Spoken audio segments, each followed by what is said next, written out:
بسم اللہ الرحمن الرحیم الحمدللہ رب العالمین والصلاة والسلام علی سید الرسل وخاتم الانبیاء والمرسلین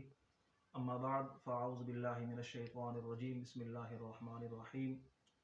قال اللہ تعالی یا ایہا الذین آمنوا کتب علیکم الصیام کما کتب علی الذین من قبلکم لعلکم تتقون صدق اللہ مولانا العظیم۔ اللہ تبارک و تعالی نے قرآن مجید کے اندر ارشاد فرمایا کہ اے ایمان والو، تمہارے اوپر روزوں کو فرض کر دیا گیا ہے، کما کتب علی الذین من قبلکم لعلکم تتقون، جیسے تم سے پہلے لوگوں پر روزے فرض کر دیے گئے تھے۔ اور وجہ تسمیہ بیان کرتے ہوئے آگے اللہ تبارک و تعالی فرماتے ہیں لعلکم تتقون، تاکہ تم پرہیزگار بن جاؤ، متقی بن جاؤ۔ تو روزوں کا فائدہ یہ ہے کہ انسان کو یہ متقی بناتے ہیں، پرہیزگار بناتے ہیں، بندہ رب کے قریب ہوتا ہے، قریب ہوتا ہے روزے کے ساتھ۔ اور حضور علیہ الصلوۃ والسلام کی احادیث طیبہ سے بھی یہ بات ثابت ہے۔ اور حضور علیہ الصلوۃ والسلام نے، چونکہ یہ دوسرا عشرہ شروع ہے رمضان شریف کا، تو حضور علیہ الصلوۃ والسلام نے 3 جو ہے نا وہ تقسیم فرمایا رمضان المبارک کو۔ سب سے پہلے سرکار نے جناب سیدنا سلیمان فارسی رضی اللہ تعالی عنہ اس حدیث کے راوی ہیں، اور صحیح ابن خزیمہ کے اندر اس حدیث کو نقل کیا گیا ہے۔ فرماتے ہیں کہ حضور علیہ السلام نے ہمیں شعبان المعظم کے آخر میں خطبہ ارشاد فرمایا، اور حضور نے فرمایا کہ اے لوگو، تمہارے پاس ایک مہینہ آ گیا ہے جو تمہارے اوپر سایہ کرنے والا ہے، اور اس کے اندر رحمت ہی رحمت ہے، برکت ہی برکت ہے، اور اس کے اندر ایک رات ہے جو کہ 1000 مہینوں سے افضل ہے۔ اور اس حدیث کو، چونکہ یہ طویل حدیث ہے، اور اس حدیث کو آگے فرماتے ہیں حضور علیہ السلام نے فرمایا کہ فَهُوَ شَهْرٌ، یہ وہ مہینہ ہے کہ اولہ رحمت، اس کا پہلا عشرہ رحمت ہے، اوسطہ مغفرۃ، اور اس کا دوسرا عشرہ جو ہے نا وہ مغفرت ہے۔ اور سرکار نے فرمایا وآخرہ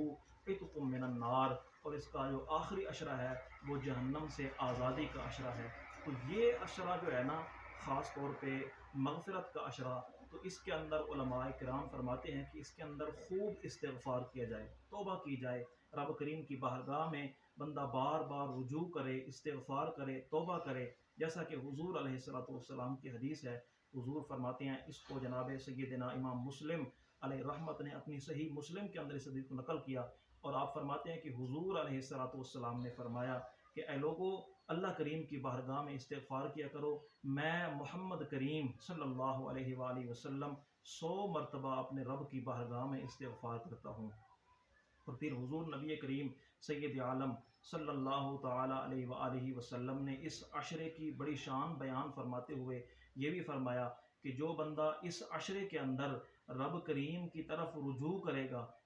ویسے تو پورے رمضان شریف کے اندر یہ ہے، لیکن خاص طور پر یہ عشرہ، چونکہ یہ عشرہ مغفرت کا عشرہ ہے اور توبہ کا عشرہ ہے، تو اس عشرے کے اندر جو بندہ رب کریم کی طرف رجوع کرے گا تو اللہ تبارک و تعالی اس کے تمام گناہوں کو معاف فرما دیتے ہیں، اور اللہ کریم اس کے تمام گناہوں سے درگزر فرماتے ہیں۔ اور رب کریم اتنی کریم ذات ہے کہ اگر وہ چاہیں تو ان گناہوں کو رب کریم نیکیوں کے اندر تبدیل فرما کے اس بندے پر اتنا بڑا احسان فرما دیتے ہیں۔ تو یہ ہے وہ عشرہ کہ جس عشرے کے اندر جو ہے نا توبہ کرنی چاہیے، استغفار کرنا چاہیے۔ اب بات یہ ہے کہ اس عشرے کو ہمیں کیسے گزارنا چاہیے، کس طرح گزارنا چاہیے۔ اور روزہ محض انسان کے پیٹ کا نام ہے روزہ، یا انسان کی زبان اور انسان کی آنکھ اور اس کے کان وغیرہ پورے اعضاء کا روزہ؟ تو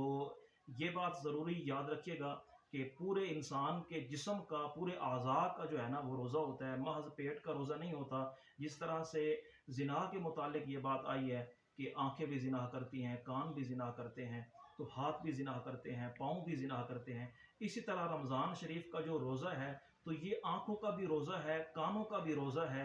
اور ہاتھوں کا بھی روزہ ہے، پاؤں کا بھی روزہ ہے۔ تو یہ اس کے اندر جب انسان کامل طریقے سے اللہ کریم کی بارگاہ میں رجوع نہیں کرے گا، کامل طریقے سے جو کامل لوگوں کا روزہ ہے، جو کاملین کا روزہ ہے، اور وہ روزہ یہ ہے کہ انسان تمام اعضاء کا روزہ رکھے، انسان تمام اعضاء کو اللہ تبارک و تعالی کی فرما برداری کے اندر لگا دے۔ اور پھر نبی کریم سید عالم صلی اللہ تعالیٰ علیہ وآلہ وسلم کی احادیث طیبہ سے یہ بات بھی ہمیں ثابت ملتی ہے کہ حضور نبی کریم سید عالم صلی اللہ تعالیٰ علیہ وآلہ وسلم نے فرمایا کہ سومو تصحو، کہ جب تم روزہ رکھو گے تو اللہ تبارک و تعالیٰ تمہیں صحت عطا فرمائے گا۔ دعا ہے کہ اللہ تبارک و تعالیٰ ہمیں اعمال صالحہ کرنے کی توفیق عطا فرمائے، اور المہر الحق اکیڈمی آن لائن قرآن کو اللہ تبارک و تعالیٰ دن دگنی رات چگنی ترقی عطا فرمائے، اور اس چینل کو یوٹیوب چینل کو اللہ تبارک و تعالیٰ ترقی عطا فرمائے، اور اللہ تبارک و تعالیٰ قاری محمد لیاقت صاحب کو ان کی کاوش کو قبول فرمائے۔ آمین ثم آمین واخر۔